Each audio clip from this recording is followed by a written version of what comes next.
Good morning, everybody. Is everybody ready? All right. Today we are here to once again show unity with our district attorney's office and also here with our partners here at Coronado Mall.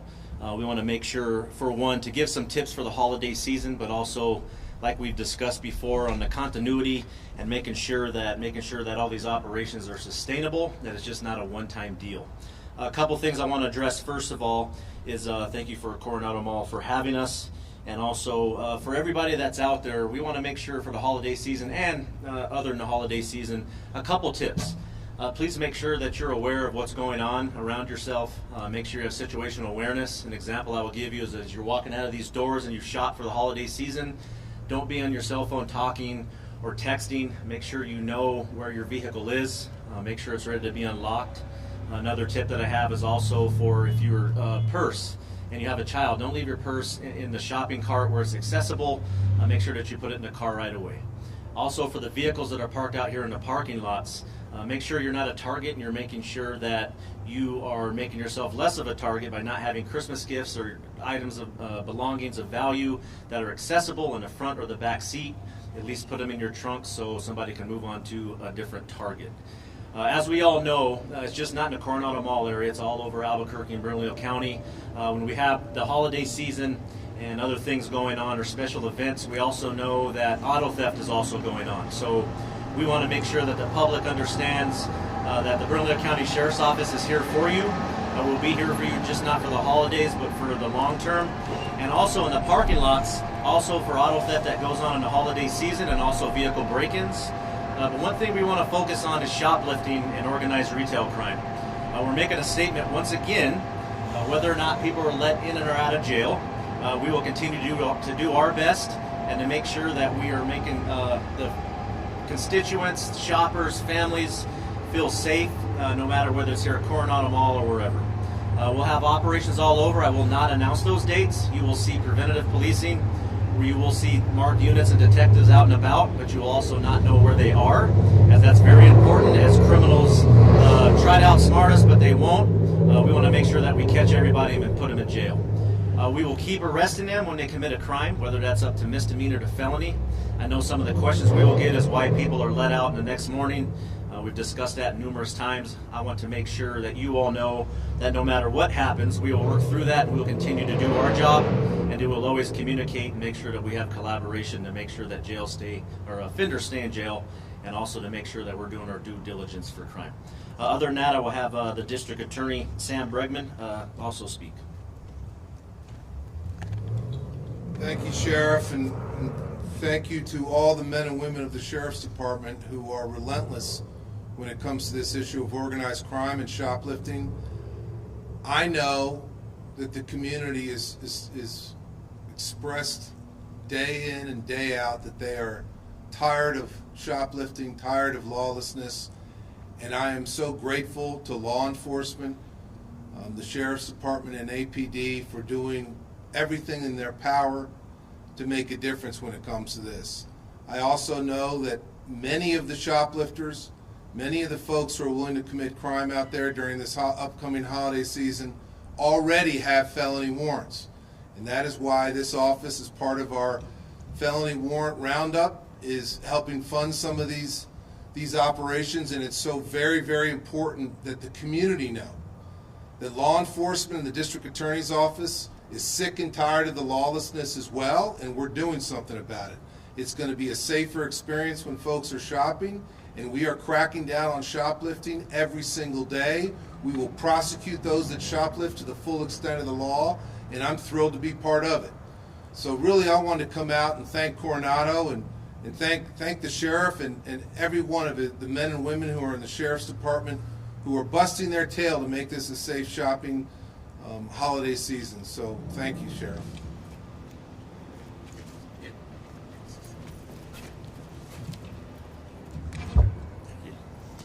Thank you, District Attorney Bregman and Sheriff Allen. You know, on behalf of Coronado Center and really on behalf of all retailers, I'd like to thank them for their hard work. And you know, when the new law came about in July, that actually combines shoplifting together to make it a felony crime, You know, these guys have stepped up, and there's a lot of people that have been arrested. And you know, when you talk about Coronado Center or the Uptown area, you know, just for the month of December alone, we will have over 2 million visitors a year come into the Uptown area, and that translates on an annual basis to about $400 million in sales. And so the impact that BCSO and all the other law enforcement combined together are really making an impact on crime. And really, there's only one message for all those would-be thieves, that if you come to Uptown and steal, you're going to go to jail. And it's thanks to the people behind us and some of the other law enforcement officers. And I got to give credit to this young man who's the point person for the organized retail crime unit. And we're really taking a bite at crime, and we're glad to be partners with our men and women in uniform. So thank you. And I'll take some questions. One question you'll have is, who's the guy to the left of me? This is Sergeant Donnie Hicks. He is the sergeant over organized retail crime operations.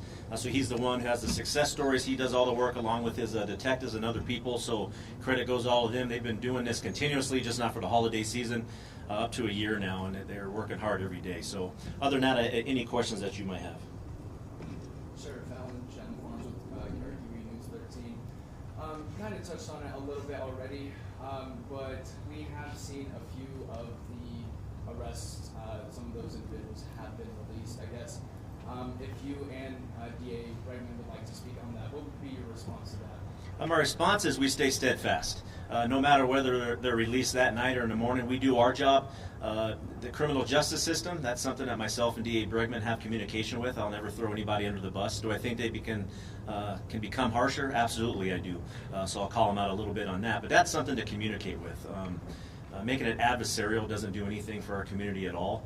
We keep arresting them, and I said this last week also, we'll do it again. If we have to do it over and over, eventually someone's going to get the message. But now we have the new crime that was passed, and it's not just separate, it's an aggregate. So if we keep catching you with organized retail crime and shoplifting, eventually sometime you're going to stay in jail or wherever else that you go, but we'll continue to be steadfast.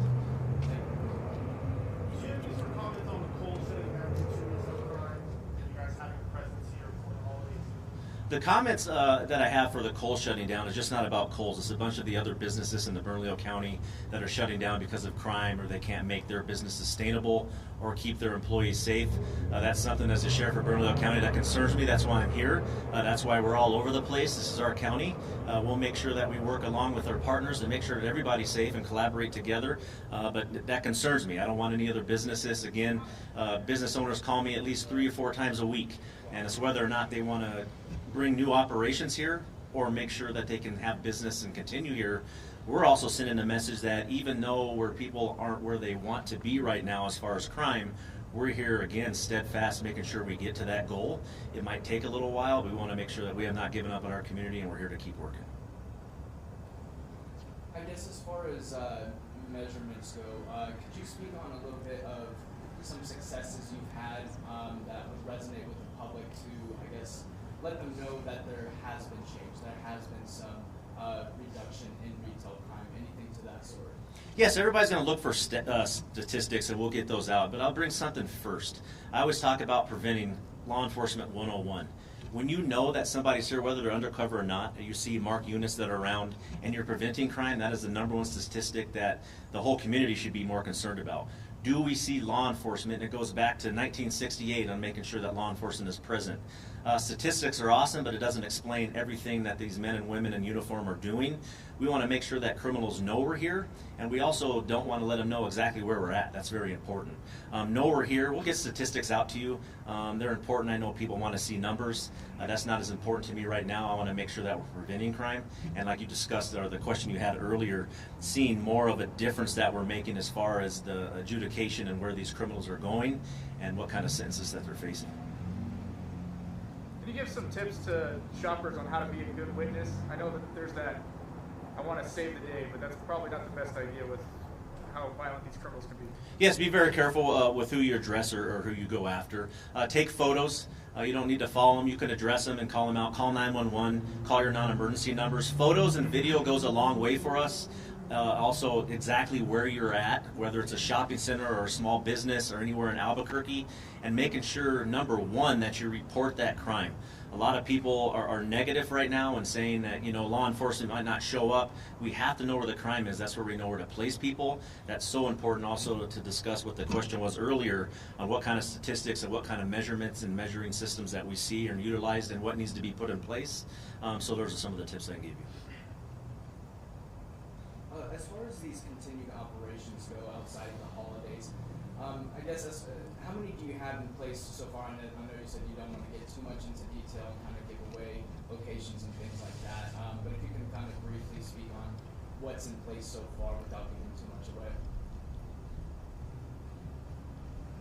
I will tell you that we have at least 12 to 16 further operations going into the new year, and that's not even counting operations that we've done the last 2 weeks, and that will continue. You'll always hear me talk this word that people are going to get tired of hearing, and that's sustainability. That's important to us. We know these networks go deep. We just don't want to be here for the holiday season. We don't just want to be up here for a press conference. We want to make sure that shoppers are safe throughout, and you have to stay consistent with law enforcement, arresting people, diverting, whatever have you, to make sure, as you asked earlier, what kind of differences are we seeing? Well, the differences people want to see is law enforcement actually in the area, law enforcement actually doing something, and then for the criminal justice system to actually have follow-through.